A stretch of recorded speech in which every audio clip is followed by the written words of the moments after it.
महंगाई हो, भ्रष्टाचार हो, आतंकवाद हो, बेरोजगारी हो, रेल दुर्घटना हो, कहते जिम्मेदार नेहरू थे। नेहरू का क्रिटिसिज्म कहने वाला हम पहले लोग हैं। कोई सवाल पूछ दे तो उसको एंटी नेशनल कह दिया जाता है, देशद्रोही कह दिया जाता है। इस प्रकार की शब्दावली को हम कभी भी समर्थन नहीं करते हैं। आप ही के पार्टी के कई नेता हैं जिनसे जब सवाल पूछो तो बोलते हैं इनको पाकिस्तान भेज दो। नहीं, बिल्कुल नहीं है।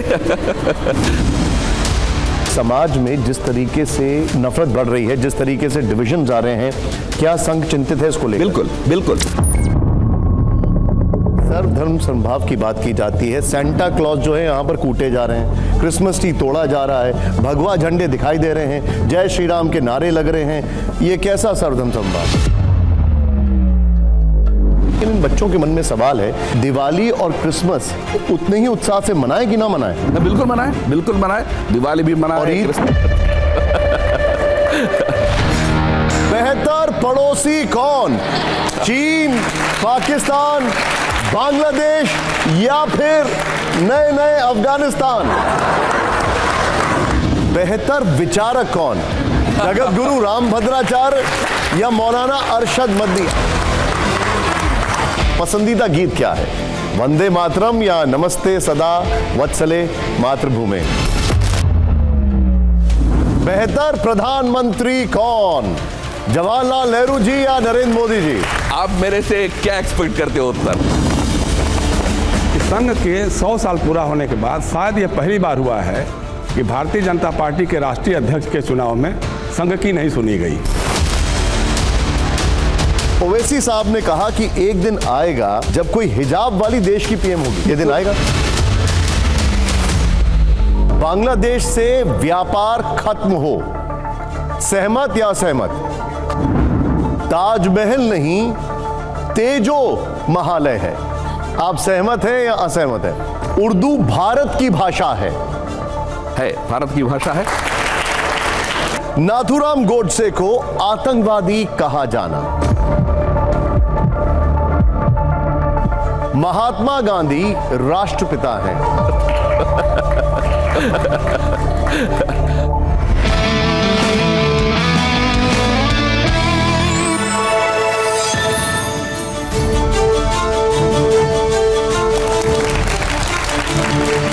Hello and welcome. आज इस कुर्सी पर सिर्फ एक हस्ती नहीं होगी, एक पूरा संगठन होगा। ऐसा संगठन जिसका इतिहास अब 100 बरस पुराना है। 1947 में कबीलाई हमला हुआ तो वो कश्मीर में डटे थे।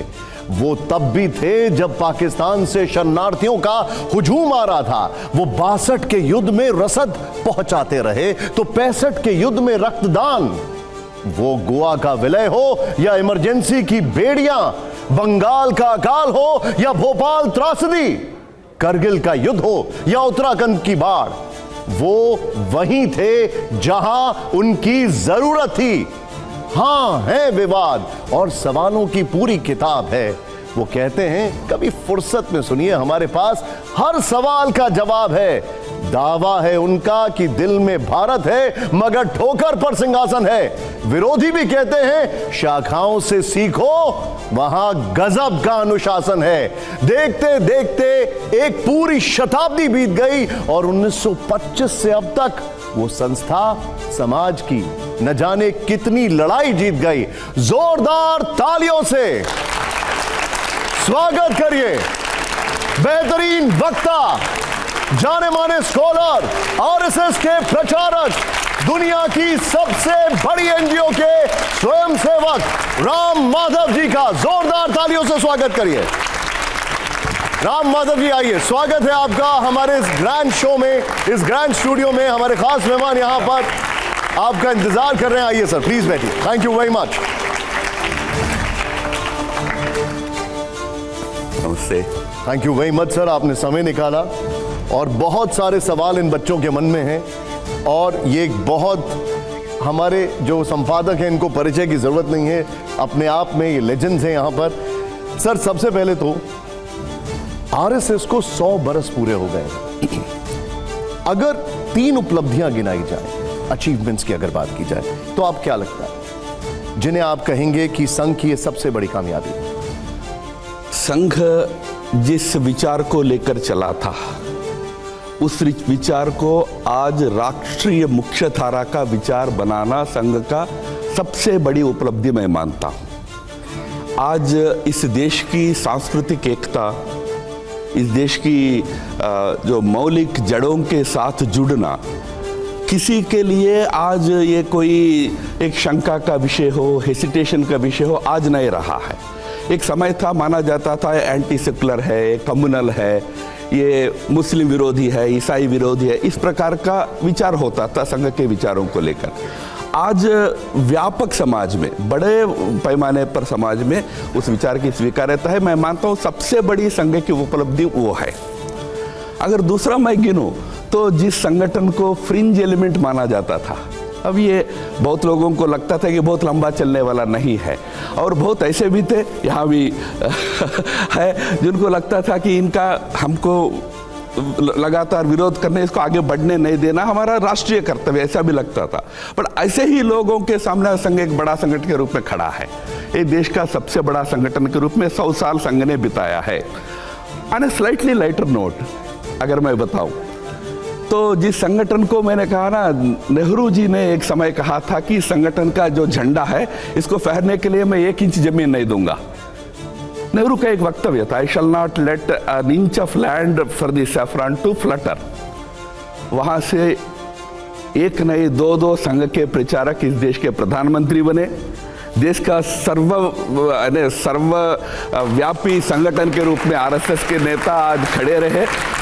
केवल देश में नहीं, दुनिया में स्वीकृति प्राप्त करने वाला नरेंद्र मोदी आज देश का प्रधानमंत्री बने हैं। मैं मानता हूं संघ का आइडियोलॉजिकली, सोशली, पॉलिटिकली जो सफलता हुई है 100 साल में, इसकी सबसे बड़ी उपलब्धि वो है। नहीं, लेकिन आपको नहीं लगता है इतना कुछ है बताने के लिए? अभी आप बहुत सारी बातें बता रहे थे, इतना कुछ है बात करने के लिए, लेकिन जो समाज में विमर्श है वो थोड़ा भटक गया है।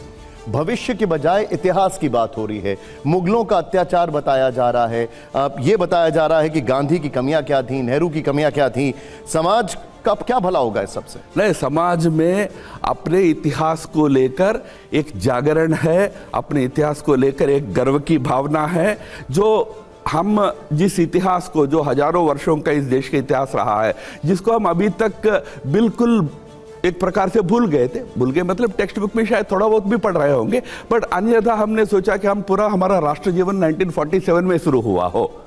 उससे हटकर आज नहीं, हम एक प्राचीन राष्ट्र है, हमारा एक बहुत लंबा इतिहास है, लंबी सभ्यता का एक सफर रहा है, इस बात का जागरण है। उसमें कुछ मुद्दे समय समय पर उठते हैं, वो मुद्दे जब उठते हैं उससे डरना नहीं है। एकदम ये सोचना नहीं कि हम पीछे की तरफ जा रहे हैं, पीछे नहीं जा रहे हैं। इतिहास के मुद्दों पर बहस हम कर रहे हैं जहां बहस आवश्यक है, बट दिशा आगे की तरफ है। प्राचीन हमारा इतिहास से गौरव लो, वर्तमान की पीड़ा रखो, बट नजर भविष्य की तरफ रखो। ये आरएसएस है। भूतकाल का गौरव, वर्तमान की पीड़ा और भविष्य का एक स्वप्न, ये आरएसएस है। ये अब देखिए, आपने भविष्य की बात की। आपने ये बच्चों से मेरी बात हो रही थी, कई बच्चों का अक्सर सवाल आता है कि महंगाई हो, भ्रष्टाचार हो, आतंकवाद हो, बेरोजगारी हो, रेल दुर्घटना हो, घटना कोई भी हो, कहते जिम्मेदार नेहरू थे। ये संघ की क्या राय है? नहीं, ऐसा कोई नहीं कहता है, ये बिल्कुल एग्जैजरेशन है। नेहरू का एक कॉन्टेक्स्ट है, जिस कॉन्टेक्स्ट में बहस होती है तो होती है। भाई एक बात मुझे बताओ, यहाँ इतने विद्वान संपादक भी बैठे हैं, सब जानते हैं नेहरू का क्रिटिसिज्म कहने वाले हम पहले लोग हैं। आपको पता है सोशलिस्ट कितना विरोध करते थे उनको। उनके सामने नेहरू को तो कांग्रेस पार्टी के अंदर भी विरोध झेलना पड़ता था। इतिहास है भाई। नीति, जब किसी ने नीति निर्धारण करता हो, उस नीति का विवेचन होता है ना, उसके ऊपर चर्चा होती है, एनालिसिस होता है, उसका विरोध होता है। नेहरू का सबसे बड़ा विरोधक तो राम मनोहर लोहिया थे। उनके जीवन काल में विरोध करने वाले लोग थे। आज भी उन नीतियों पर अगर चर्चा होती है, वो नीतियों तक सीमित है। कभी कुछ चीजें गलत है तो गलत है, उसकी चर्चा होती है। क्यों हम इतना नेहरू की रक्षा के मुहिम में क्यों जुट जाते हैं? भाई इतिहास में सबकी स्क्रूटिनी होती है, कल के दिन हमारा स्क्रूटिनी, हम क्रिटिसिज्म नहीं झेले क्या? 100 साल में कितना क्रिटिसिज्म हमको झेलना पड़ा? क्रिटिसिज्म तो पब्लिक लाइफ में सामान्य। हम ये कहेंगे कि हमको कोई क्रिटिसाइज नहीं करना है, संभव है क्या? We are in public life में आपका स्क्रूटनी होता है। क्यों कोई व्यक्ति कोई महापुरुष है उनका क्रिटिसिज्म ही नहीं करो, ऐसा आपको क्यों लग रहा है? नेहरू ऑफ कोर्स स्क्रूटनी के लिए, वो नेहरू का व्यक्तित्व को स्क्रूटनी करना आवश्यक है, क्योंकि पहले प्रधानमंत्री थे। इस देश का, आजाद भारत का नींव रखने का बड़ा काम उनके हाथ में था। उसमें क्या ठीक हुआ क्या नहीं हुआ इसकी चर्चा होगी। लेकिन राम माधव जी, कांग्रेस कहती है कि 11 साल से बीजेपी की सरकार है, हम महंगाई पर, बेरोजगारी पर जब सवाल पूछते हैं तो वो कहते हैं कि इसके लिए नेहरू जिम्मेदार है। ऐसा भाई 30 साल सरकार वो चलाते रहे, गाली हमको देते रहे, तो तब क्यों ये ध्यान नहीं हुआ? भाई पहले 30 साल तक सरकार उन्हीं की थी भारत में, 1975 तक, पर पूरा आरोप, पूरा क्रिटिसिज्म आरएसएस का होता था। भाई 10 साल से उनकी जो भाजपा की जो सरकार है उस पर जो भी क्रिटिसिज्म करना है वो उनका काम है ना, अपोजिशन का, करे ना। पर उसका अर्थ ये नहीं कि आपकी सरकार है तो आप हमको कुछ नहीं कहोगे या हमारे पूर्व नेताओं को कुछ नहीं कहोगे। सबका सभी समय पर स्क्रूटनी होगा। नेहरू का जब स्क्रूटनी होता है तो मुद्दों पर होता है, उसको उत्तर दे दे। राम माधव जी, संघ गुरु परंपरा का साधक है। गुरु परंपरा सवाल पूछना सिखाती है, विमर्श करना सिखाती है, शास्त्रार्थ करना सिखाती है। लेकिन आज कोई सवाल पूछ दे तो उसको एंटी नेशनल कह दिया जाता है, देशद्रोही कह दिया जाता है, पाकिस्तान परस्त कह दिया जाता है, सरकार विरोधी होने को भारत विरोधी बता दिया जाता है। चलो, इस प्रकार की शब्दावली को हम कभी भी समर्थन नहीं करते हैं। किसी को केवल हमारे विचार के खिलाफ होने से उनको राष्ट्रद्रोही कह देना, एंटी नेशनल कह देना, ये सही नहीं है। ये बात सही है, पर इसका भाई इसका तो सबसे बड़े भुक्तभोगी हम रहे हैं। हम जब भी हिंदू की बात करते थे तो बोल देते थे कि सांप्रदायिक हो तुम, फलाना हो तुम, एंटी मुस्लिम हो, ये भी बोल देते थे। भाई सबको अपने अपने क्रिटिसिज्म की एक दायरा रखना चाहिए। हम वैसे नहीं मानते कि क्रिटिसिज्म करने वाला सब व्यक्ति एंटी नेशनल हो जाता है। माधव जी, लेकिन आप ही के पार्टी के कई नेता हैं जिनसे जब सवाल पूछो तो बोलते हैं इनको पाकिस्तान भेज दो। नहीं, बिल्कुल नहीं है। नहीं, ऐसा कोई हमारे पार्टी के सीनियर नेता कोई कभी नहीं कहता है, ये सही नहीं है। खैर चलिए, अब मैं आप उस पर भी आऊंगा। हमारे एडिटर्स हमारे साथ हैं यहाँ पर। शंभू जी, मैं ये जानना चाहता था कि सरकार ठीक है, लेकिन नेहरू के समय शायद विदेश नीति हमारी इतनी फेल नहीं रही होगी जितनी आज दिखाई पड़ती है। आज बड़े शशोपंज में हम आ गए हैं कि हम रूस के साथ रहें, हम अमेरिका के साथ रहें, और अमेरिका को लेकर के अमेरिका 500% टैरिफ की धमकी दे रहा है और हम कोई सफाई नहीं दे पा रहे हैं। कभी रूस से तेल बंद करते हैं, कभी कुछ करते हैं, कभी चीन से समझौता करते हैं। अगर चीन से कोई समझौता हो भी जाए तो चीन हमसे खरीदे क्या? वो तो हर तरह से हमसे सक्षम है, वो तो ऊपर से हमें बेचेगा। रूस हमसे कुछ खरीद नहीं सकता, उसको तो वो आत्मनिर्भर एक तरह से, वो हमें तेल ही बेचेगा। तो आज एक बड़े अजीब स्थिति में हम खड़े हैं कि हम अमेरिका से समझौता करें या ना करें, और सरकार को स्पष्ट नीति। इसी में एक सवाल जोड़ दूं जी, प्लीज गो अहेड सर। जो अमेरिका में आज के दिन हो रहा है, जिसको मैं जीनोफोबिया बोलता हूं, वहां पर जो वाइट सुपरमेसिस्ट हैं उन्हें वो फैला रहे हैं। मैगा अलायंस जो ट्रंप की सबसे मजबूत सपोर्टर है वो इसको फैला रही है। ये कुछ वैसा नहीं है राम माधव जी जो असम में हुआ करता था मारवाड़ियों के विरोध में, या फिर बंगालियों के विरोध में, बंगालियों के विरोध में कल्चरली, मारवाड़ियों के विरोध में कमर्शियली, इकोनॉमिकली। ये जो जीनोफोबिया है, इसके चलते क्या ट्रेड डील सार्थक हो जाएगी? तो आप क्या समझते हैं कि सिर्फ trade deal is the potion for every problem between us and them? तो पहले जहां तक विदेश नीति का प्रश्न है, देखिए विदेश नीति एक कंटिन्यूम होती है, उसमें पॉलिटिक्स की गुंजाइश कम होती है। क्या नेहरू की विदेश नीति पूरी सफल रही है क्या? अगर सफल रही होती तो 1962 में हम इतनी बुरी तरह चीन से, हम वो बात कर ही नहीं रहे। इनका है, आपका नहीं है, इनका प्रश्न था पहले। तो 1962 में चीन से जो हमको युद्ध झेलना पड़ा, ये तो नेहरू की एक भ्रामिक विदेश नीति के कारण हुआ था। स्वयं नेहरू बाद में उसको कंसीडर करते हैं पार्लियामेंट में।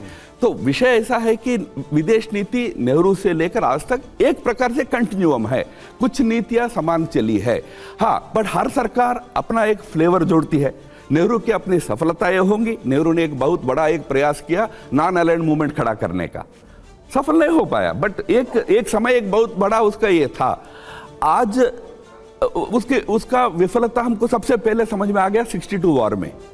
62 वार में कोई नागालैंड कंट्री हमारे साथ खड़ा होने को तैयार नहीं था। राजी यानी हमारे साथ समझौता कराने के लिए बाद में श्रीलंका वगैरह तैयार थे।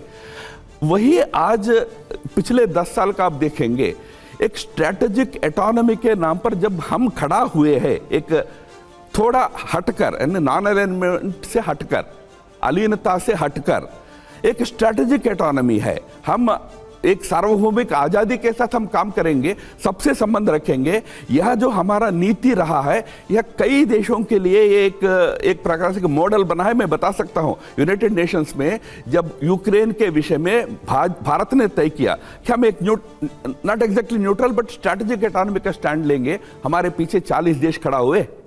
नहीं तो दुनिया को 2 गुट में ही बंटना था, एक या तो रशिया का समर्थन करो या यूक्रेन का समर्थन करो, 2 ही गुट बंटना था। पर एक तीसरा गुट खड़ा हुआ, उस गुट में 40 देश थे। वो कोई छोटे मोटे देश नहीं थे, उसमें इंडोनेशिया था, उसमें सऊदी अरेबिया था, उसमें यूएई थी, उसमें मलेशिया था। बड़े देश भी साथ आए और भारत ने जब एक स्टैंड लिया उसके साथ खड़ा हुए। मैं मानता हूं ये भारत की विफलता नहीं है, भारत की सफलता है। हाँ, रही बात आप जो कह रहे हैं, आपने जो बात बोली यूएन में, उसको आप कंटिन्यू करिएगा। लेकिन जब ऑपरेशन सिंदूर हुआ तो ये कहा जा रहा है कांग्रेस की तरफ से जो हमारे ट्रस्टेड एलाइज थे वो भी हमारे साथ नहीं खड़े हुए। नहीं, बिल्कुल, मैं उसी पर आ रहा था। तो बाद में कुछ ऐसा घटनाक्रम जरूर हुआ जिसमें शायद हो सकता है प्रचार में हमसे कोई दूसरा और थोड़ा आगे बढ़ गया हो, या प्रेसिडेंट ट्रंप की इच्छा है कि भारत उनको कहे कि तुमको नोबेल मिलना चाहिए, हमने शायद उनको वो सपोर्ट करने के लिए हम तैयार नहीं हुए हो। प्रेसिडेंट ट्रंप की अपनी एक पर्सनालिटी है, वो थोड़ा अपना व्यक्ति केंद्रित पर्सनालिटी है, उसमें उनको लगता रहा है कि हमको भारत सपोर्ट करे, हमको नोबेल के लिए हमारा नाम रिकमेंड करे। हमने नहीं किया, पाकिस्तान ने किया, तो पाकिस्तान को थोड़ा और बढ़ावा देने का प्रयास वो किया हो। ये इस प्रकार के टेम्परेरीली कुछ इश्यूज विदेश नीति में हमेशा आते हैं। आपने पड़ोस की बात की है, मैं आपको एक बार रिक्वेस्ट करूंगा कि आप इतिहास पढ़िए पड़ोस का। पड़ोस में उथल पुथल होना हमेशा होता रहा है, आज पहली बार नहीं हो रहा है। इस प्रकार के अप्स एंड डाउन्स हमारे पड़ोस में होते हैं, बट पड़ोस हमारे लिए एक बहुत बड़ी ताकत है। आज भी हमारा एक कल्चरल सिविलाइजेशनल बॉन्ड के कारण हमारा बहुत बड़ा संबंध उन देशों के साथ है। आज भी ये सारा होने के बाद भी बांग्लादेश को वीट हम दे रहे हैं, बांग्लादेश को तेल हम दे रहे हैं। डू यू नो, इतना समस्या होने पर भी बांग्लादेश को तेल के लिए, वीट के लिए भारत की तरफ देखना पड़ता है, और भारत आनंद से देता है। हम कोई उनको ये नहीं कह रहे कि आप हमारे खिलाफ खड़े हो, हम नहीं देंगे। नहीं, समाज दोनों हमारा एक अच्छा संबंध वाले समाज है। यह आज वर्तमान की स्थिति है। थोड़ा बहुत पॉलिटिकल उथल पुथल है, मैं आपका मानता हूं, वो ठीक होगा, क्योंकि एक बार बांग्लादेश में चुनाव हो जाए, चुनाव के बाद जो भी सरकार आएगा संबंध अच्छा रहेंगे। श्रीलंका में चुनाव हुआ, एक ऐसे सरकार आई जेवीपी की, जेवीपी भारत की विरोधी रही पहले, पर ऐसे जेवीपी के साथ आज अच्छा संबंध है। सरकार बनने के बाद सारे चीजें ठीक होंगी। पड़ोस हमारा हमेशा भारत का बड़ा ताकत रहा है। मैं आपके इस पर आ रहा हूं, आपके इस पर आ रहा हूं। पहले मैं ये कहना चाहता हूँ, इन्होंने बात की है डोनाल्ड ट्रंप को मैं अंतर्राष्ट्रीय पोंटी चड्डा कहता हूँ। नहीं, इसलिए मैं आपके विषय पे आ रहा हूं। अंतर्राष्ट्रीय पोंटी चड्डा है, जहां जहां जमीन देखेगा, जहां जमीन के नीचे खजाना देखेगा, वहां वहां चला जाएगा। ये कांस्टेंट नहीं है उनकी फॉरेन पॉलिसी में, ये कांस्टेंट नहीं है उनकी फॉरेन पॉलिसी में। मिड टर्म इलेक्शन हो जाएंगे, उसका रसूख खत्म हो जाएगा। अपने देश में रसूख गिरा हुआ है, हम क्यों, Why are we tied to his apron strings? No, मैं वही तो कह रहा हूं, हम कहा उनके apron strings से टाई हुए हैं। आज भी जैसा मैंने कहा, उनके व्यक्तिगत महत्वाकांक्षा में हम हमारा राष्ट्र हित के खिलाफ जाने को तैयार ही नहीं है ना, इसीलिए तो ट्रेड डील अटका हुआ है ना। लेकिन सर, ट्रेड तो डील, इसलिए आपने ट्रेड डील की बात मनाने में लगा हुआ है, भारत मुझे मनाने में लगा हुआ है। बिल्कुल नहीं लगा, मैंने ही पीस करवाई है, लगा हुआ तो हम एक बात बोल देते ना, उन्होंने ही सीज फायर करवाया। तो वो कह रहे हैं ना, वो क्लेम कर रहे हैं कि भारत चीन का समझौता उसने करवाया, भारत पाकिस्तान के समझौता उसने करवाया। हमने साफ कहा है, प्राइम मिनिस्टर साहब ने साफ टेलीफोन पे उनको कहा है, बाद में हमने सार्वजनिक रूप से पार्लियामेंट में प्रधानमंत्री जी ने कहा कि नहीं, हम दोनों देशों के बीच कोई तीसरे देश का कोई हस्तक्षेप नहीं है, ये स्टैंड हमारा बरकरार है। मैं कह रहा हूं कि यह जो स्टैंड भारत ने लिया है, स्ट्रॉन्ग स्टैंड प्रधानमंत्री मोदी ने लिया है, उसी के चलते आज ट्रेड डील भी अटका हुआ है। आपने अभी बोला कि विदेश नीति में थोड़ा उथल पुथल है, थोड़ा सा चीजें इधर उधर हैं। अभी के दौर में इस विदेश नीति को आप 10 में से कितने नंबर देंगे? नहीं, मैं तो 10 में से 10 ही देता हूं इस विदेश नीति को, क्योंकि आप मेरे से इसका कोई और नंबर एक्सपेक्ट कर ही नहीं सकते हैं, क्योंकि इस विदेश नीति को गहराई से और बहुत करीबी से देखने वाले में मैं एक हूं। एक प्रकार से मैं कुछ मामलों में इसका हिस्सा भी रहा हूं। मैं कहता हूं कि हम सही योग्य नीति को लेकर आगे बढ़ रहे हैं, किसी प्रेशर के अंदर हम नहीं आ रहे भाई।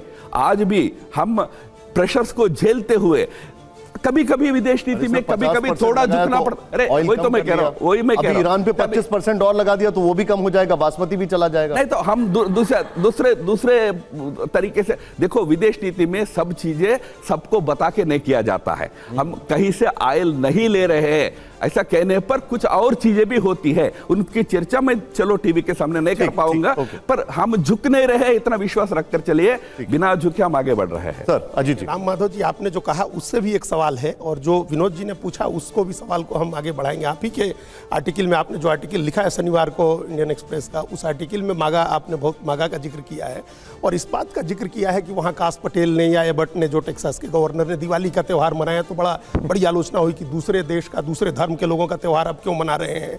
तो ये इस तरह की स्थिति क्या एक तो हमारे देश में नहीं हो रही है कि हम जो व्हाइट सुपरमेसी वहाँ हम देख रहे हैं, उस तरह से हिंदू या मेजोरिटी का की जो सुपरमेसी की भावना भारत में नहीं बढ़ रही है क्या?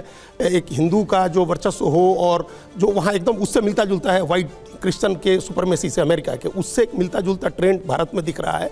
और इसका रिपरकशन क्या हम लोग पूरी दुनिया में नहीं देख रहे हैं? अमेरिका की सिर्फ बात नहीं है, ब्रिटेन में हिंदुओं के खिलाफ हमले हो रहे हैं, कनाडा में हो रहे हैं, ऑस्ट्रेलिया न्यूजीलैंड में हो रहे हैं। ठीक है। तो एक तो ये एक जो आपने कहा ऐसा क्यों हो रहा है, इस सवाल को मैं थोड़ा सा सिंपल कर देता हम हूं। उसी में एक और चीज जोड़ रहे हैं, जो ये कहीं ना कहीं हम लोगों के, आप डिप्लोमेसी की या फॉरेन पॉलिसी का फेल्योर मानते हैं कि हमारे प्रधानमंत्री ने एक बार इतनी नजदीकी दिखाई ट्रंप के साथ, और फिर उसके बाद ये एक बैकलैश अमेरिका में भी है और दूसरे तमाम जगहों पर है। ठीक है। और एक बात और उसमें, एक मिनट, आपने कहा कि नेहरू की जो पॉलिसी थी नॉन अलाइनमेंट की, आज भी तो वही पॉलिसी है, मल्टी अलाइनमेंट है। 62 में अगर कोई नहीं खड़ा हुआ तो अभी भी कोई नहीं खड़ा हुआ, और ये मल्टी अलाइनमेंट है, तो यही तो हो रहा था। आपके बेसिकली 3 सवाल है सर, एक सेकंड, वही 3 सवाल है। But non alignment multi alignment एक नहीं है, नहीं, वो एकदम ग्लोबल साउथ तो एक है ना, दूसरे से विरुद्ध है। ग्लोबल साउथ तो वही है ना जो नाम था। नहीं बिल्कुल नहीं है।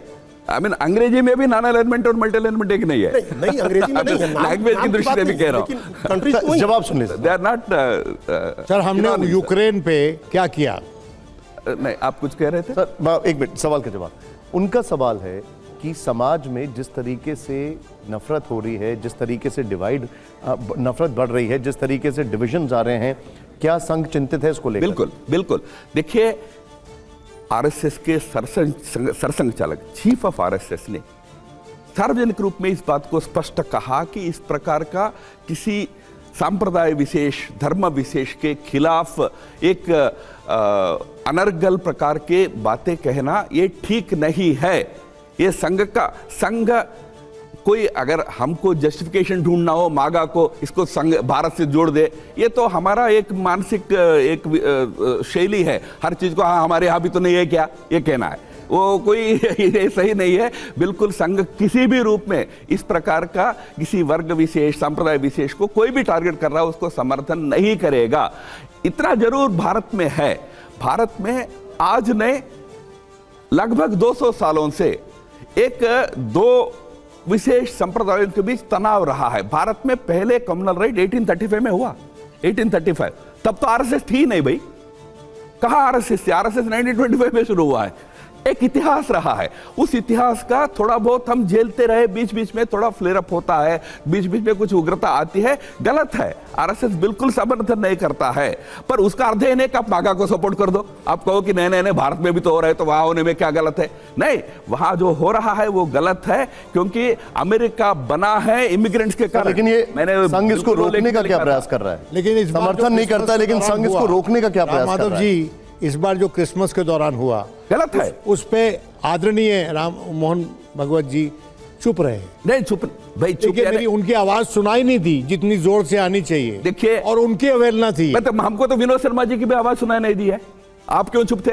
मैं बहुत क्या बात, तो हमको सुनाई नहीं दी ना, मैं नेता ये क्या बात है? आपको सुनाई नहीं दी इसलिए नहीं बोले हैं। सर धर्म, सर मैं इस सवाल पे आ रहा हूं। सर एज ए प्रिंसिपल स्पष्ट कहा है, मैंने कह रहा हूं ना, सरसंघ चालक एक प्रिंसिपल के रूप में कहा है इस प्रकार की गतिविधि गलत है। बट देश में कहीं भी एक घटना होती है, तुरंत हर बार सरसंघ चालक ये एक्सपेक्ट, प्राइम मिनिस्टर क्यों चुप रहे? भाई हर बात प्राइम मिनिस्टर नहीं बोलता, एक सूत्र बताते हैं, सरसंघ चालक एक सूत्र बताए, गलत है। बस आरएसएस के सभी लोगों के लिए सूत्र है, हम सपोर्ट नहीं करेंगे इस प्रकार की गतिविधि का, किसी चर्च पर आक्रमण करना, किसी स्कूल पर आक्रमण करना, इस प्रकार के भी आप जो बता रहे हैं, संघ सर्वधर्म समभाव की बात करता है। प्रधानमंत्री क्रिसमस के दिन चर्च में जाते हैं, सर्वधर्म समादर की बात करता है, और Equal respect। सरसंघ चालक जो हैं, अगर उनके संघ की बात करें तो वो गैर हिंदू कार्यक्रमों में जाते हैं। लेकिन एक तस्वीर मैं आपको दिखा रहा हूं, प्ले करिए जरा इसको।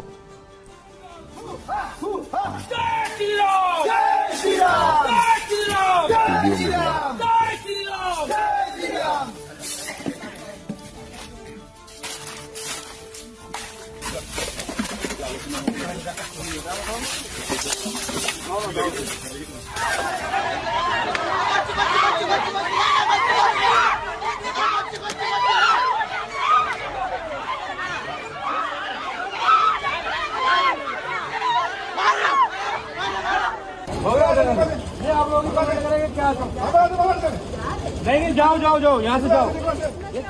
अब राम माधव जी, सवाल यह है, सर्वधर्म समभाव की बात की जाती है, सेंटा क्लॉज जो है यहाँ पर कूटे जा रहे हैं, क्रिसमस ट्री तोड़ा जा रहा है, भगवा झंडे दिखाई दे रहे हैं, जय श्री राम के नारे लग रहे हैं, ये कैसा सर्वधर्म समभाव है? नहीं, बिल्कुल गलत। मैं तो वही तो कह रहा हूं, इस प्रकार की गतिविधि कोई भी कर रहा हो वो गलत है। मैं तो बिल्कुल कह रहा हूं, किसी धर्म विशेष को उनके त्योहार पर टारगेट करना गलत है। इसको आरएसएस कभी समर्थन नहीं करेगा, पीरियड है। बट जहां भगवा झंडा दिखा हो तो वहां आरएसएस को आंसर करना है, ये भी आपका सोच ठीक नहीं है ना। तो भाई, देश में तमाम प्रकार के लोग हैं, कोई भी कुछ भी इस प्रकार की गतिविधि को अंजाम दे सकता है। पर आप ये भी भूल जाते हैं ना, आपने 2-4 घटना जरूर दिखाया है, पर पूरे देश में करोड़ों ईसाई आनंद से अपना त्योहार मनाया है क्रिसमस को, और स्वयं प्रधानमंत्री उनके मास में गए हैं, 2 घंटा चर्च में बैठे हैं। वो बात को आप क्यों भूल जाते हो? बिल्कुल ठीक है। इस देश में उसका भी चित्र है ना, आनंद से अपना उत्सव मनाने का चित्र भी है, उसको भी याद आप रखो। बिल्कुल ठीक कह रहे हैं कि प्रधानमंत्री क्रिसमस वाले दिन चर्च में गए, हम सब ने देखा। लेकिन इन बच्चों के मन में सवाल है कि यहाँ पर दिवाली और क्रिसमस एक साथ उतने ही उत्साह से मनाए कि ना मनाए? बिल्कुल मनाए, बिल्कुल मनाए। दिवाली भी मनाए, क्रिसमस भी मनाए, ईद भी मनाए, सभी त्योहार मनाए, सभी अपने अपने धर्म, अपने रीति रिवाज परंपरा को अच्छी तरह मनाए। पर इसमें एक ही है, सब दूसरों का सम्मान करे।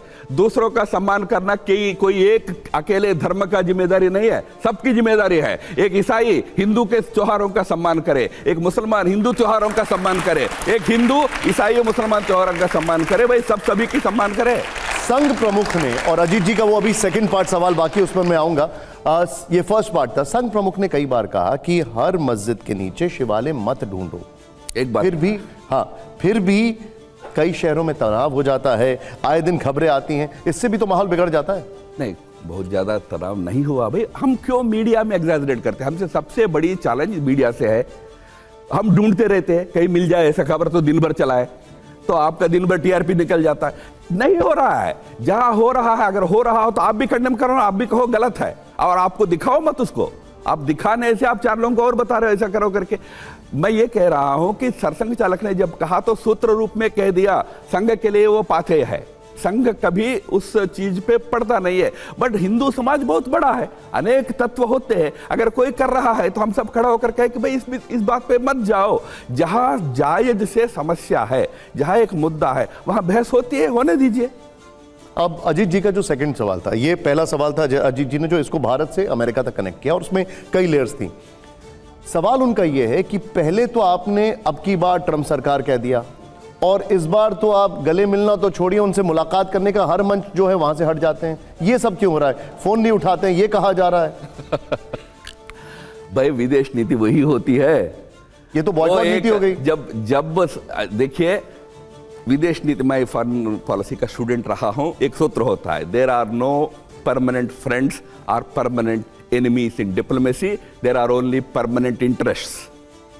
कोई शाश्वत मित्र नहीं होते हैं, कोई शाश्वत शत्रु नहीं होते हैं। देश के शाश्वत हित होते हैं। शाश्वत देश के हित के लिए कभी दोस्ती भी करना पड़ता है, देश के हित के लिए कभी दुश्मनी करना भी पड़ता है। आपको पहली बार हुआ क्या जब मुशर्रफ ने तो भारत के ऊपर सेना चढ़ाया था कारगिल में?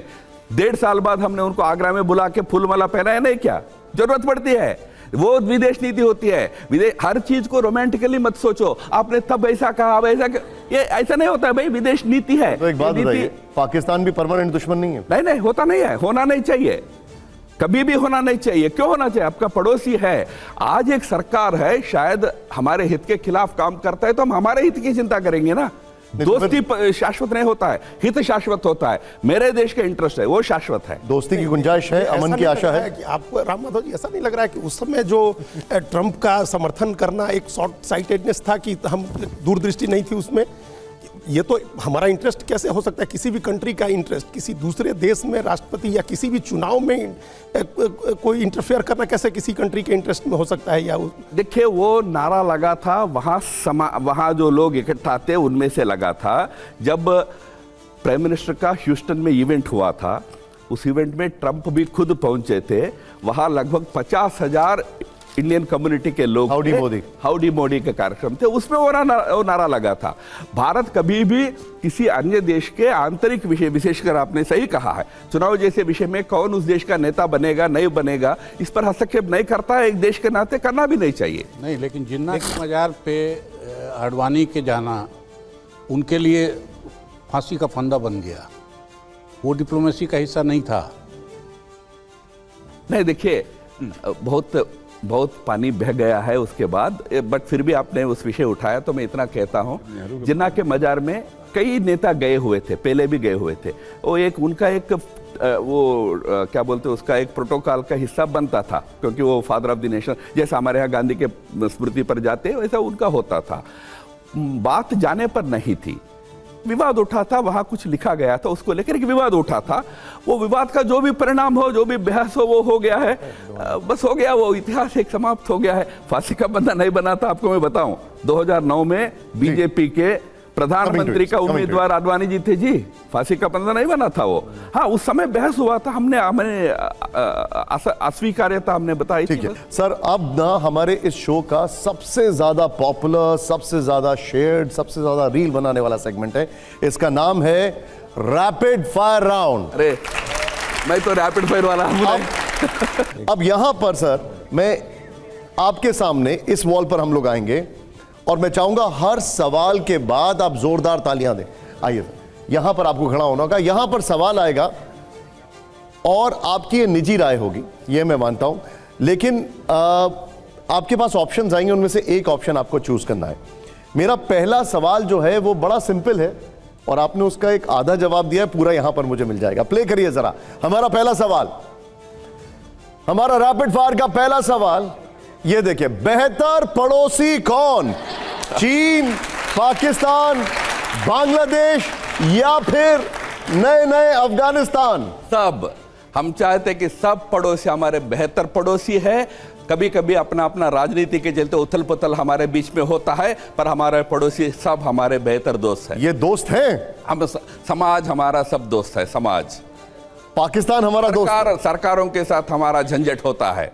ठीक है, समाज हमारा दोस्त है। देखिए, बहुत बहुत फाइन बाहर जाती हुई गेंद को इसको कहते हैं वेल लेफ्ट। खैर, आइए अगला सवाल दिखाइए जरा, अगला सवाल प्ले करिए जरा। अब जरा हमारा अगला सवाल, बेहतर नारा क्या है? सबका साथ, सबका विकास, बटेंगे तो कटेंगे। दोनों का अर्थ एक ही है। एक प्रकार से बटेंगे तो कटेंगे, ये सामान्य सूत्र है पूरे समाज के लिए। समाज को बटना नहीं चाहिए, संगठित रहना चाहिए। बटेंगे तो कटेंगे, देश के लिए बहुत बड़ा एकता का सूत्र है। बटने का सवाल ही नहीं है। सबका साथ, सबका विकास मंत्र है, उस मंत्र को लेकर चलना चाहिए। तो कौन सा आपकी पसंद कौन सी है? मैं तो सबका साथ, सबका विकास को मंत्र मानता हूं, ये बढ़ेंगे तो कटेंगे को सूत्र मानता हूं। कटना नहीं, विभाजित नहीं होना, संगठित रहना है। मंत्र और सूत्र, ठीक है। अब देखिए अगला सवाल दिखाइए, बड़ा इंटरेस्टिंग सवाल है, ऑडियंस की बड़ी दिलचस्पी है। प्ले करिए जरा इस सवाल को। हमारा अगला सवाल है, बेहतर विचारक कौन? जगत गुरु रामभद्राचार्य या मौलाना अरशद मदनी? आपने कहा दोनों टॉलरेंस सबके लिए होनी चाहिए। ऐसा है भाई, मैं विचारों की आजादी को मानने वाला व्यक्ति हूं। विचारों की आजादी सबको है, अपने अपने ढंग से उनके विचार उनके लिए अच्छे हैं। मैं क्यों जजमेंटल बनूं? अपना विचार है उनका। आपकी राय क्या है? आपकी राय क्या है? नहीं, दोनों के विचारों में कुछ बिंदुओं से हम सहमत नहीं हैं, बट उनके विचारों का पूरा सम्मान, सबके विचारों का सम्मान सबको होना चाहिए। ठीक है, ठीक है। आइए जरा, अब ये आप लोगों का हिस्ट्री का सवाल है, वैसे प्ले करिएगा जरा। यहां पर दिखाइए, और बड़ा जरूरी सवाल है, प्ले करिए हमारा ये अगला सवाल। ये सवाल है, भारतीय इतिहास का बड़ा खलनायक कौन? मुगल साम्राज्य, ब्रिटिश हुकूमत? है एक दुश्मन कौन है? दोनों भारत के ऊपर आक्रांता रहे हैं, दोनों तो हमारे लिए खलनायक ही है, दोनों आक्रांता रहे हैं, दोनों हमारे देश के ऊपर विदेश से आकर राज किए हैं, तो इसमें एक को क्यों चुनना है? दोनों तो हमारे लिए इतिहास के खलनायक ही है दोनों। आपने बहुत बढ़िया तरीके से हमारे इस रैपिड फायर राउंड के जवाब दे रहे हैं, बस जरा तालियां हो जाए इसके लिए। आइए जरा, अब जो सवाल है ये एक ऐसा सवाल है जो हर किसी के मन में, और इसमें आपको एक का चुनाव जरूर करना है। प्ले करिए जरा, हर किसी के मन में है, और ये एक बड़ा कंफ्यूजन की स्थिति पैदा होती है। भारत निर्माण का नायक कौन है? महात्मा गांधी, विनायक दामोदर सावरकर, बाबा साहब भीमराव अंबेडकर? ये आप मान रहे हैं कि भारत ये एक व्यक्ति के कारण बना है? भारत के लिए ये तीनों और इनके साथ साथ अनेक और लोग भारत के निर्माण के नायक हैं। सबका सम्मान होना चाहिए। जहां गांधी का सम्मान होना चाहिए, अंबेडकर का सम्मान होना चाहिए, और सावरकर का भी सम्मान होना चाहिए साहब। और इनके अलावा भी तमाम लोग हैं। ये बहुत बड़ा विषय है, पर आपको रैपिड फायर है तो मैं कहता हूं तीनों को हमको देश के निर्माण के नायक मानना चाहिए। केवल 3 नहीं, इनके अलावा 300-3000 लोग हैं, सबको मानना चाहिए। आइए जरा, अब एक छोटा सा वो क्रिकेट की वर्ड है गुगली आपके लिए आ रही है, प्ले करिए जरा, दिखाइए जरा। मेरे ऊपर तो नहीं है। हाँ ये देखिए, आपके ऊपर नहीं है। देखिए अब जरा बताइए हमें बेहतर राजनेता का क्रम राहुल गांधी, ममता बनर्जी, अखिलेश यादव, अरविंद केजरीवाल, क्रम? मैं तो मानता हूं कि पहला नंबर तो राहुल गांधी जी को दे दीजिए, हमारा सबसे बड़ा ताकत है वो।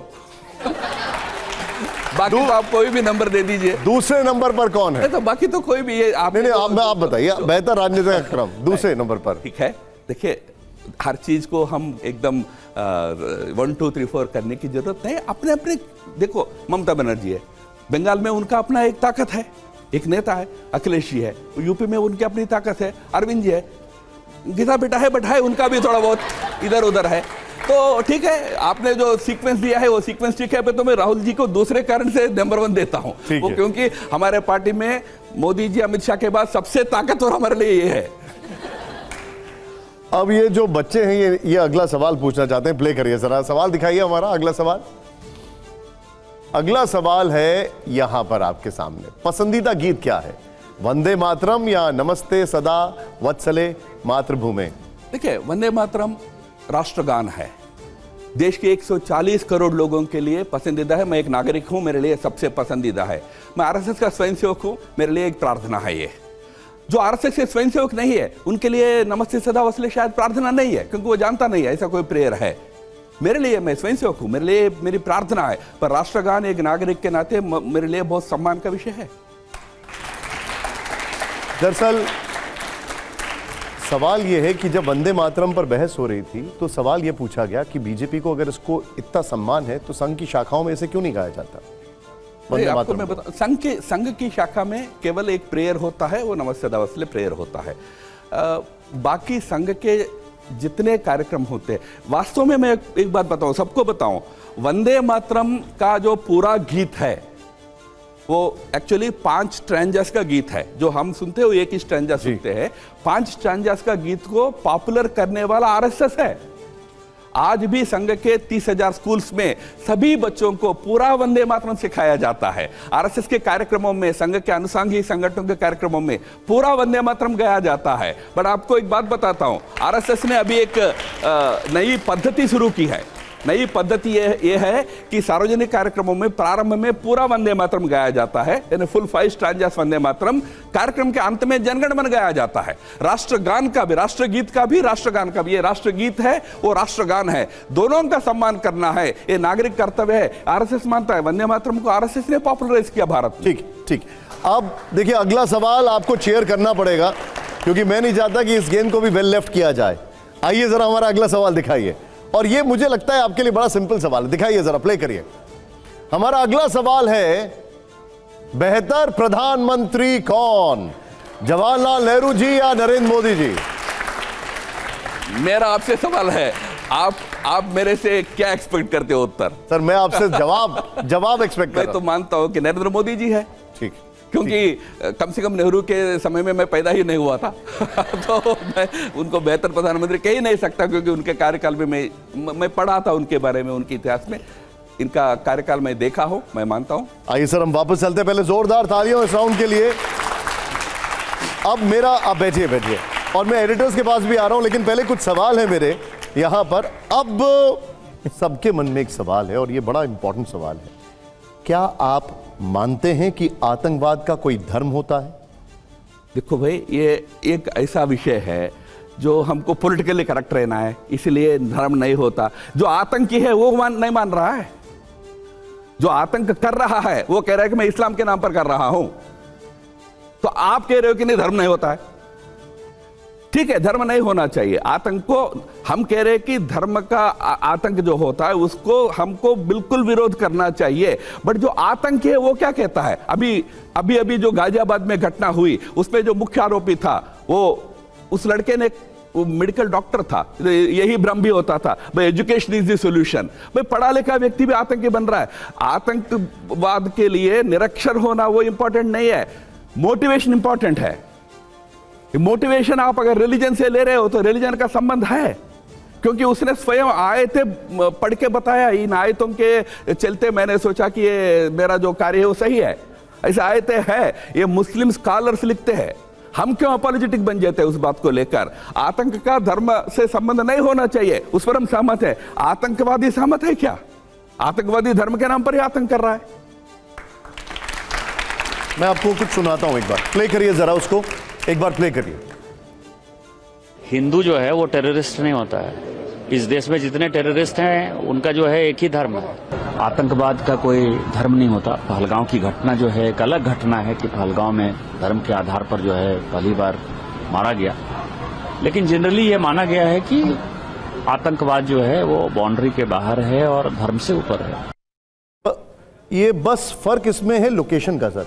जब भारत में है तो आतंकवादी का धर्म है, जब भारत के बाहर है तो आतंकवाद का कोई धर्म नहीं है। बस लोकेशन का फर्क है, बताइए। नहीं होना चाहिए, ये परमानेंट एक प्रिंसिपल है।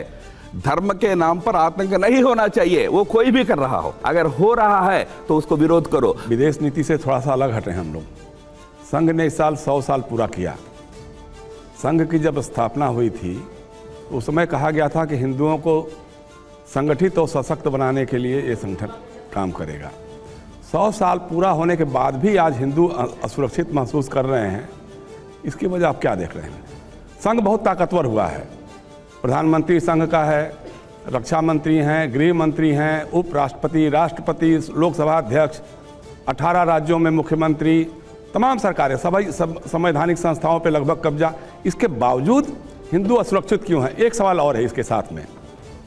एक और बात हुई जो थोड़ा, आप चूंकि भाजपा से भी जुड़े रहे इसलिए पूछ रहा हूं मैं, कि संघ के 100 साल पूरा होने के बाद शायद यह पहली बार हुआ है कि भारतीय जनता पार्टी के राष्ट्रीय अध्यक्ष के चुनाव में संघ की नहीं सुनी गई। इससे पहले जगत प्रकाश नड्डा जो थे भारतीय जनता पार्टी के अध्यक्ष, मतलब अभी आज तक तो वही होंगे, उन्होंने कहा था कि अब भाजपा इस लायक बन गई है कि अब संघ की हमको जरूरत नहीं रही है। तो इसको आप किस रूप में देख रहे हैं? दो सवालों का दोनों जवाब अलग अलग चाहिए। नहीं, मैं एक थोड़ा सप्लीमेंट्री इसमें ये पूछ रहा हूँ कि नितिन नवीन को बनाना राहुल गांधी को बूढ़ा बताने के लिए किया गया है या संघ की औकात बताने के लिए? सर ठीक, अब ये सेकंड क्वेश्चन फर्स्ट, क्योंकि दोनों प्रश्न है उसमें। तो ऐसा है जी, पहली बात तो मैं इतना आपको स्पष्टता दे दूं, संघ ये बातें सार्वजनिक बताता नहीं है, संघ से पूछा नहीं गया, संघ को बताया नहीं गया, ये सच नहीं है। जिस स्तर पर परामर्श होना था वो होकर ही हुआ है।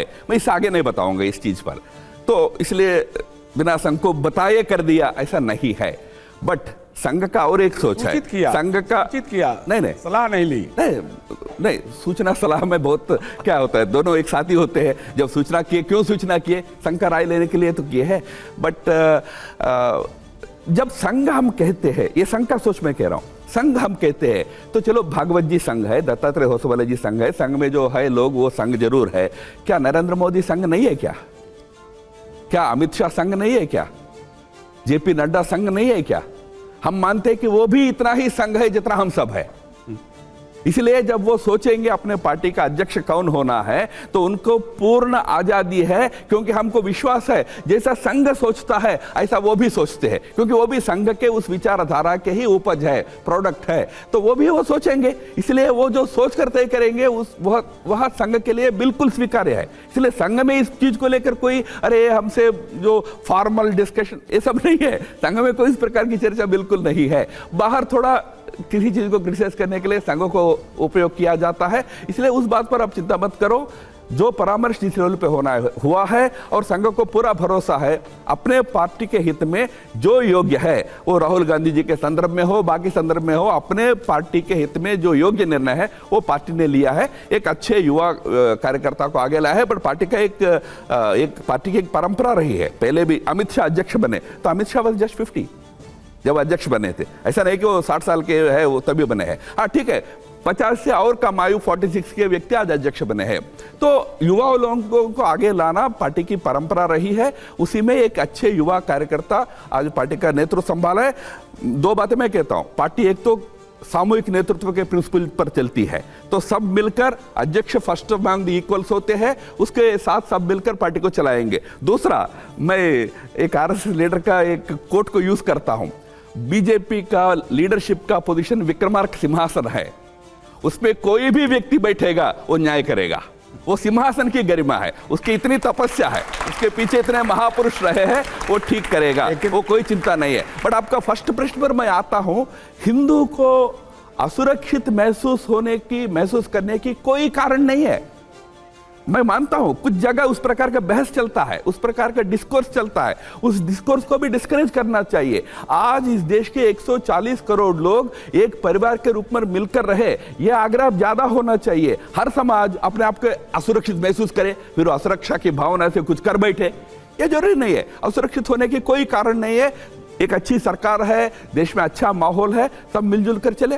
एक देखिए कि अभी जैसे आपने कहा ना कि बांग्लादेश को हम तेल भी पहुंचा रहे हैं और ये भी दे रहे हैं, सब कुछ कर रहे हैं, लेकिन बांग्लादेश का एक खिलाड़ी यहाँ की आईपीएल टीम में शामिल हो जाता है और चूंकि इस टीम का एक मालिक शाहरुख खान है तो उसका विरोध हो जाता है कि साहब ये तो देश का गद्दार है, ये तो बांग्लादेश की बात करता है, बांग्लादेश को ही कर रहा है। उसी टीम की जूही चावला भी ये है मालिक है, लेकिन उनके बारे में एक बयान भी नहीं आता है। तो जो नफरत का माहौल आपने बनाया है वही नफरत का माहौल मणिपुर में भी दिखाई दे रहा है, असम में जो चर्च में हुआ जयशंकर जी जवाब ले लेते हैं। तो इसके अन्य हिस्सों में दिखाई दे रहा है। देखिए, बीसीसीआई का अपना निर्णय को कोई भारत सरकार से जोड़ने का कारण नहीं है।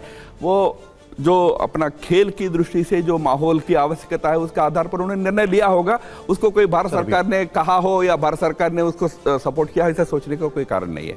अब एक नया ट्रेंड देखने को मिल रहा है, एक चलन सा हो गया है कि कुछ साधु संत अपने बयानों से सरकार पर दबाव बनाने की कोशिश करते हैं। कोई कहता है कि संविधान से सेकुलर शब्द हटा दो, कोई कहता है कि पीओके पर हमला कर दो, कोई कहता है कि पाकिस्तान पर कूच कर दो।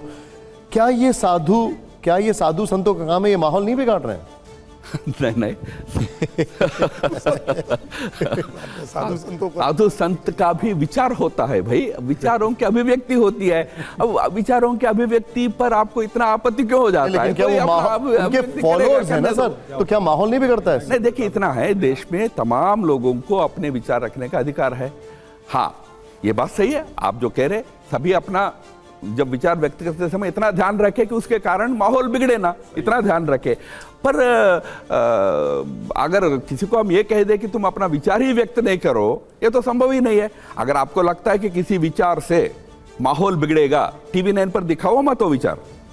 सर मैं आपको आप हो और कहते हो कि बिगड़ रहा है। मैं आपको एक बड़े चर्चित संत हैं, मैं ये सवाल मेरे पूछने के पीछे की आप दिखा रहे हैं ना इसका मतलब? नहीं, मैं आपसे कुछ और पूछ रहा हूं, इसका बेसिक ऑब्जेक्टिव समझिए। प्ले करिए सर इसको।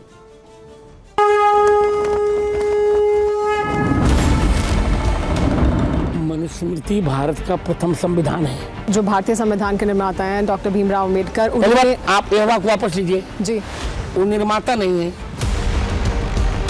मनुस्मृति जलाकर उन्होंने बहुत बड़ा अपराध किया और क्या नुकसान हुआ, कितना जलाएंगे? मुझको पूरी मनुस्मृति कंठस्थ है, फिर जलाएंगे हम, फिर लिखवा देंगे जाओ। मैं वाल्मीकि के विचार से सहमत हूँ। महात्मा गांधी कोई हमारे लिए वो आदर्श नहीं, वाल्मीकि आदर्श हैं, तुलसीदास जी आदर्श हैं और सब पूरे देश के आदर्श हैं। वो राष्ट्रपिता हैं आचार्य जी। वो अलग बात है, वो राष्ट्रपिता होंगे तो क्या उनके मरने के बाद क्या राष्ट्र बिना बाप का हो गया क्या? पश्चिमी उत्तर प्रदेश में आकर लगता मानो ये मिनी पाकिस्तान है, ऐसा लगता है। क्या आप बाबा अंबेडकर को सामाजिक न्याय का नायक मानते हैं? कहीं कहीं बिल्कुल नहीं। मनुस्मृति में जलाया उन्होंने, बिल्कुल नहीं मानता, न मानूंगा। आरक्षण का विरोध फिर क्यों करते हैं आप? मैं बिल्कुल करूंगा। ब्राह्मणों का लड़का 100% पाकर भी जूता से रहा है और किसी दूसरे का लड़का 4% पाकर कलेक्टर हो रहा है। यदि यही चलता रहा ना तो किसी न किसी दिन भारत में गृह युद्ध होगा। शाहरुख खान का चरित्र क्या है?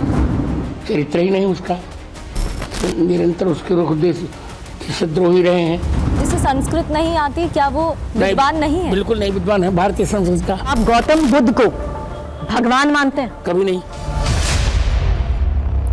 राम माधव जी, ये बहुत जरूरी बातें हैं समाज से जुड़ी जिससे माहौल बिगड़ता है, इसीलिए आपकी राय जानना चाहता हूं। नहीं, मैं इतना कह रहा हूं कि संत जी सम्मानित संत है, अपने कुछ विचार है, संतों के अपने कुछ निश्चित विचार होते हैं, वो विचार व्यक्त कर रहे हैं, उससे कैसे माहौल बिगड़ रहा है भाई? उनके फॉलोअर्स हैं, उनके फॉलोअर्स हैं। हाँ, उनके फॉलोअर उनके विचार से सहमत होंगे, नहीं होंगे। आप सहमत हैं उनके विचार? आप उनके विचारों पे? नहीं, देखो, बुद्ध भगवान है कि नहीं, इस बात को लेकर बुद्धिज्म में बहुत बड़ा बहस है, मालूम है आपको? बुद्ध को सारे बुद्धिस्ट भगवान नहीं मानते, मालूम है आपको? तो इसलिए बुद्ध भगवान है कि नहीं, कोई माहौल बिगाड़ने वाला विषय नहीं है। हम कह रहे हैं कि माहौल बिगाड़ता है, पर दिखाते हम ही है। लेकिन वो आपका भी तो कोई कर्तव्य राम माधव जी, लेकिन वो कोई माहौल बिगड़ता नहीं है, विचार है। सर एक second, sir I am coming to, sir एक मिनट। वो महात्मा गांधी पर बोलते हैं, वो बाबा साहब अंबेडकर पर बोलते हैं। सर एक सेकंड, महात्मा गांधी, बाबा साहब अंबेडकर, जैसा मैंने कहा, नेहरू हो, आरएसएस के लीडरशिप हो, गोलवलकर हो, सब पब्लिक फिगर्स है, सब के विचारों की स्क्रूटनी होती है।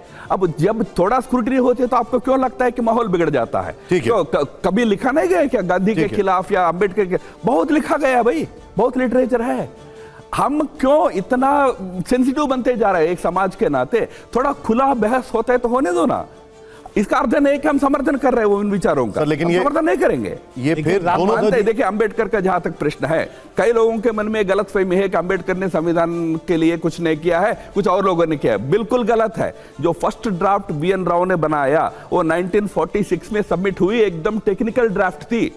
उसके बाद पूरे संविधान को बनाने का दिन रात परिश्रम अंबेडकर ने किया था। ये अंबेडकर के परिश्रम का ही ये था प्रोडक्ट का इंडियन कॉन्स्टिट्यूशन। मैं इसलिए कह रहा हूं कि हमारे साथी भी कुछ लोगों के मन में है कि नहीं वो नहीं बनाया, कि राव ने बनाया और लोग नहीं। ड्राफ्टिंग कमेटी में 7 लोग थे, 7 में 2 तो कभी आते नहीं थे मीटिंग में, 2 तो विदेश में रहते थे, एक अस्वस्थ हो गया, बीच में ही मृत्यु हो गई और अकेले अंबेडकर बचे थे। अंबेडकर अकेले बैठ के बनाते थे, पूरे रात को, दिन में बहस होती थी, रात को घर में बैठ के उस ड्राफ्ट को ठीक करते थे। इसलिए अगर स्वामी जी को भी अंबेडकर का वो योगदान मालूम नहीं तो समझना पार्टी चाहिए। के जो नेता बोलते हैं उनको कोई संदेश देंगे? नहीं, हमारे पार्टी का कोई नेता अंबेडकर के उस योगदान के खिलाफ कभी नहीं बोलता है। ओवैसी साहब ने कहा कि एक दिन आएगा जब कोई हिजाब वाली देश की PM होगी। ये दिन आएगा? देश का प्रधानमंत्री, इस देश के लोग जिन दलों को चुनेंगे, उन दलों का जो नेता होगा वो देश का प्रधानमंत्री होगा। उसका धर्म क्या होगा, हिजाब पहनेगा नहीं पहनेगा, ये बहस के कारण क्या है? मे बी उनके पार्टी को कभी उतना ताकत मिले तो वो उस प्रकार का सोचते होंगे, बट वो तो होने वाला नहीं है। इस देश का प्रधानमंत्री जो होगा, इस देश की जनता। सर एक मिनट कंप्लीट करने दीजिए सर, कंप्लीट। हाँ, इस देश का प्रधानमंत्री किसी भी संप्रदाय का हो सकता है, किसी भी धर्म का हो सकता है, बट जनता के समर्थन से जीतकर आने वाला दल का होना हो चाहिए। सकता है ना सर, हिजाब वाला भी हो सकता है ना? नहीं, संविधान इजाजत देता है। तो संविधान तो इस देश के 140 करोड़ नागरिकों को इजाजत देता है। कोई भी बन सकता है इस देश का नागरिक, देश का प्रधानमंत्री। ठीक है, बट बनेगा नहीं बनेगा ये तो प्रश्न है। अरविंद जी, मेरा ये कहना है कि गांधी का कहना था कि कोई दलित लड़की सबसे बड़ी कुर्सी पे आए, तो गांधी की बात अलग है। संघ कब आदिवासियों को, हरिजनों को, औरतों को, पिछड़ों को अपने यहाँ जगह देगा? राष्ट्रगान में, राष्ट्रीय झंडा में, आरक्षण को स्वीकार करने में संघ को अपना चौथा स्टेज पहुँचने पे उसको ये होश आया कि करना चाहिए। अब 100 साल बाद भी कितना इंतजार करेंगी लड़कियां, दलित, पिछड़े, इनको माइनॉरिटी, कितना संघ उनको महत्व कब देगा? नहीं, संघ बिल्कुल समाज के सभी विभिन्न वर्गों को संगठन के कार्य में अच्छे ढंग से शामिल किया जाए उसका विशेष प्रयास कर रहा है। 100 साल हमेशा कर रहा है ना। हमें संघ तो वनवासियों में बहुत काम ही खड़ा किया है ना। संघ तो सबसे बड़ा वनवासी कल्याण आश्रम के नाम से सबसे बड़ा काम संघ का है, उसका पूरा संचालन वनवासी करते हैं। आदि आबादी को तो कोई अभी मेरे ख्याल से संघ का सबसे एक महिलाओं का संगठन है, राष्ट्र सेविका समिति सबसे बड़ा संघ के साथ जुड़ा हुआ संगठन है। संघ के अंदर केवल शाखा अलग होती है, बाकी सभी कार्यक्रमों में महिला का योगदान लगातार बढ़ रहा है। आजकल तो संघ के नेशनल मीटिंग्स में 1/3 तक महिला होती है, 1/3 तक। अब सवाल यह है कि संघ प्रमुख ने कहा कि मुस्लिम नाम में आपत्ति नहीं है, मुस्लिम आक्रांताओं के नाम पर आपत्ति है।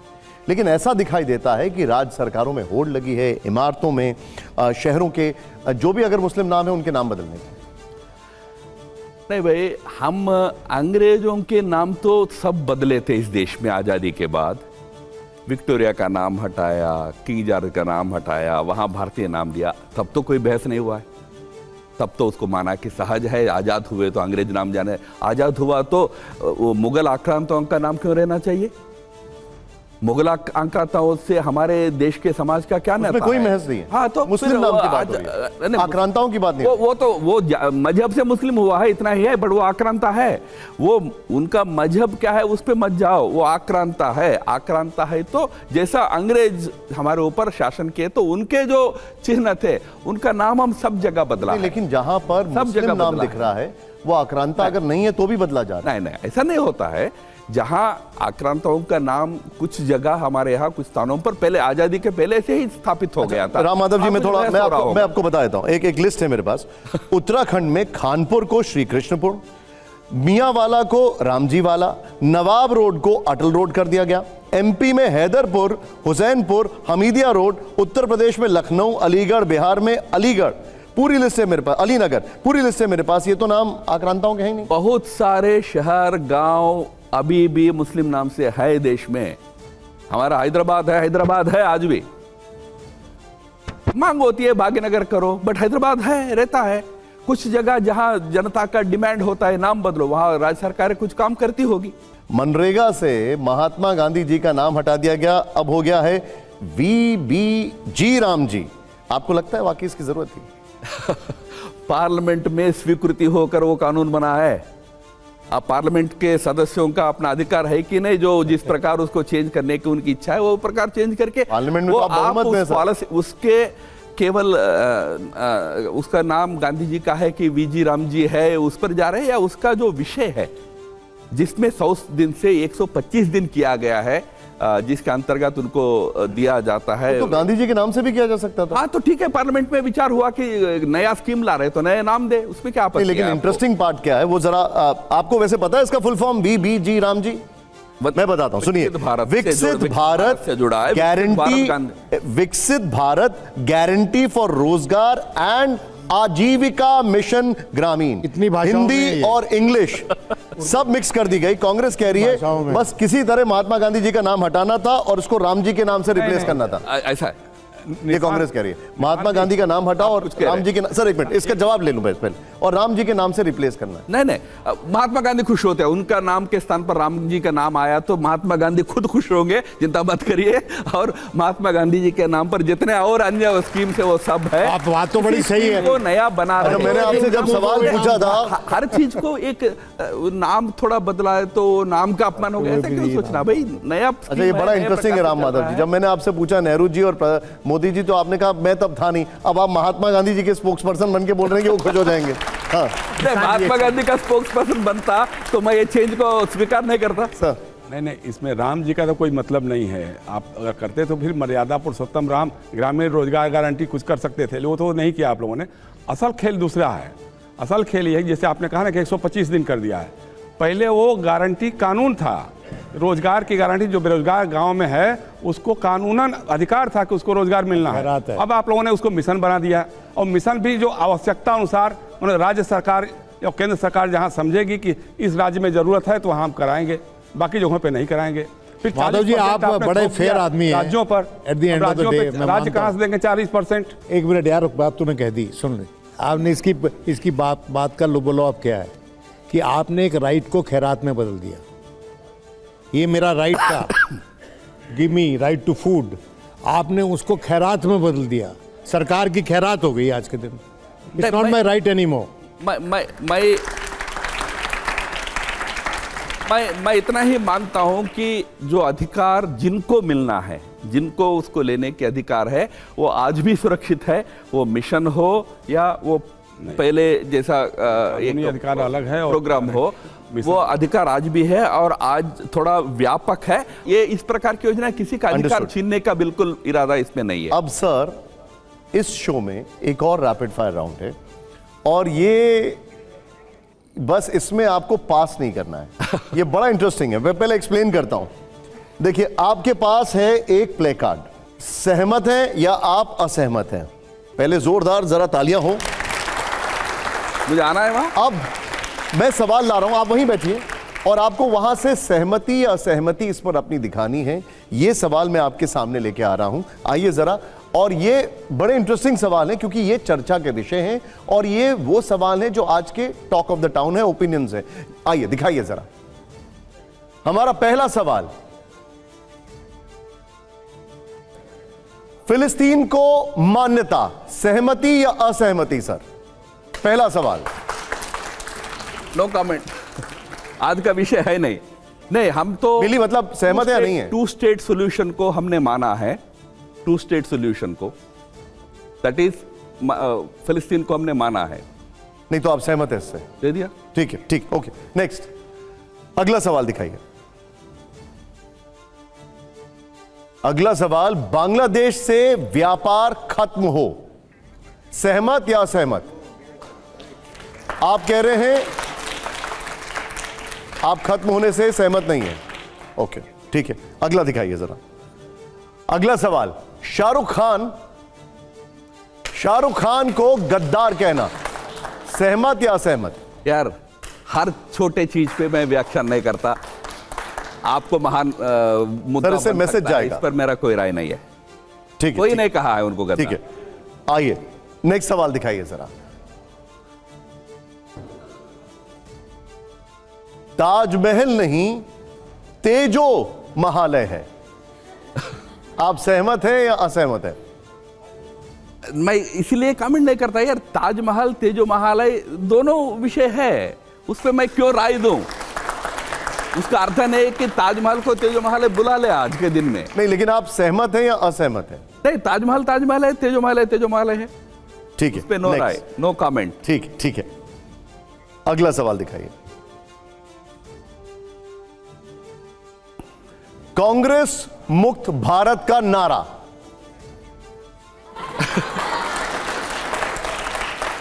वैसे मैं बता दूं, ये नारा हमारे से ज्यादा राहुल गांधी जी का है।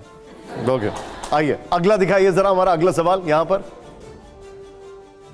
अगला सवाल यह है, राम मंदिर में राजीव गांधी का योगदान है, सहमत या असहमत? उस पे क्या राजीव गांधी की योगदान? सर, प्ले कार्ड आप नहीं मानते इसमें? ताला खुलवाया सर, शिलान्यास कराया, आप नहीं मानते? ओके, ठीक।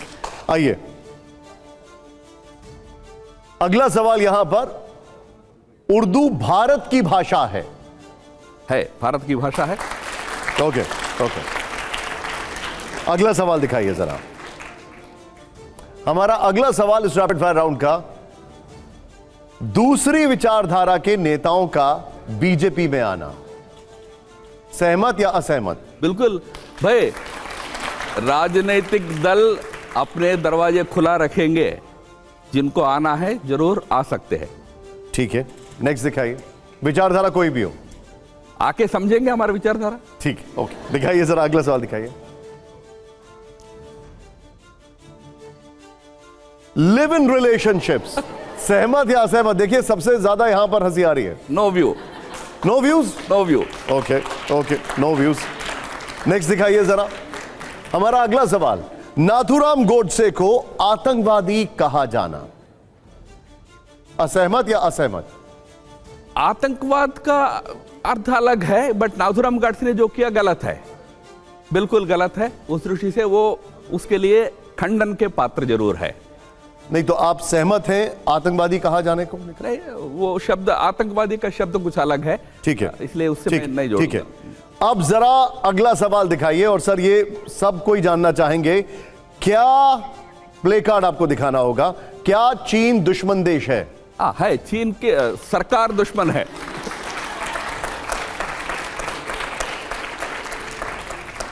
ठीक है, अगला सवाल दिखाइए जरा हमारा।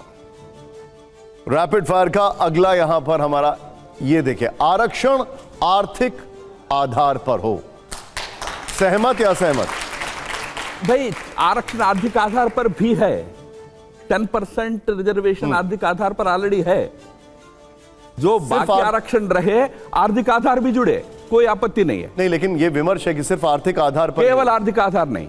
ठीक, नहीं, ठीक, सामाजिक आधार पर होना चाहिए। क्योंकि असहमति दिखा दीजिए सर, इसमें असहमति, केवल आर्थिक आधार नहीं। ठीक ठीक, आइए जरा, अब जरा आखिरी सवाल यहां पर, ये देखिए जरा, महात्मा गांधी राष्ट्रपिता हैं। No view. नो मानना है राष्ट्रपिता माने, जिनको नहीं मानना है नहीं माने। महान देश के निर्माता है, उसमें कोई शक नहीं है। आप इसमें प्ले कार्ड कर दिखाएं, क्योंकि बच्चों को इतिहास शायद मालूम नहीं। महात्मा गांधी को फादर ऑफ द नेशन कहने वाला पहला व्यक्ति सुभाष चंद्र बोस थे इन 1944। कोई कांग्रेसी ने नहीं कहा उनको, कांग्रेस के विरोध रखने वाले सुभाष चंद्र बोस ने उनको बुलाया, राष्ट्रपिता कहा है। इसलिए ठीक है, जिनको मानना है वो मानेंगे। आरएसएस और बीजेपी दोनों हिंदू की बात करते हैं। प्रयागराज में एक शंकराचार्य का ही अपमान हुआ। जाहिर है शंकराचार्य हिंदू धर्म के सबसे बड़े आचार्य माने जाते हैं। उनको जिस तरह से उनके लोगों को घसीटा गया, उनको गंगा स्नान नहीं करने दिया गया, तो आरएसएस ने या बीजेपी ने कोई इस पर, एक राज्य सरकार ने किया, वो भी बीजेपी की है, लेकिन केंद्र ने या आरएसएस ने इस पर कोई टिप्पणी नहीं की। मेरी क्षमा चाहता हूँ, मेरे ध्यान में पूरा विषय नहीं था, बट मैं अगर यह उन शंकराचार्य के संदर्भ में हो रहा हो जो बहुत ही अनर्गल राजनीति में लिप्त रहते हैं, तो मुझे पता नहीं क्या हुआ है। आमतौर पर सभी धर्माचार्यों का पूरा सम्मान हमारा है। वो जिस पद पर है, वो जिस धार्मिक अनुष्ठान स्थान पर वो है, उसके चलते हुए उनका पूरा सम्मान है। पर धर्माचार्य भी अपने सम्मान कायम, शंकराचार्य अविमुक्तेश्वरानंद जी की बात कर रहे हैं, लेकिन उनको घसीटा गया, समझ गया आप। मेरे ध्यान में विशेष और कल गंगा स्नान नहीं करने दिया गया, ये महत्वपूर्ण है। राम माधव जी, बहुत बहुत शुक्रिया, आपने समय निकाला, आप स्टूडियो में आए, बहुत बहुत शुक्रिया। जोरदार तालियों से thank you very much, thank you so much, great to have you.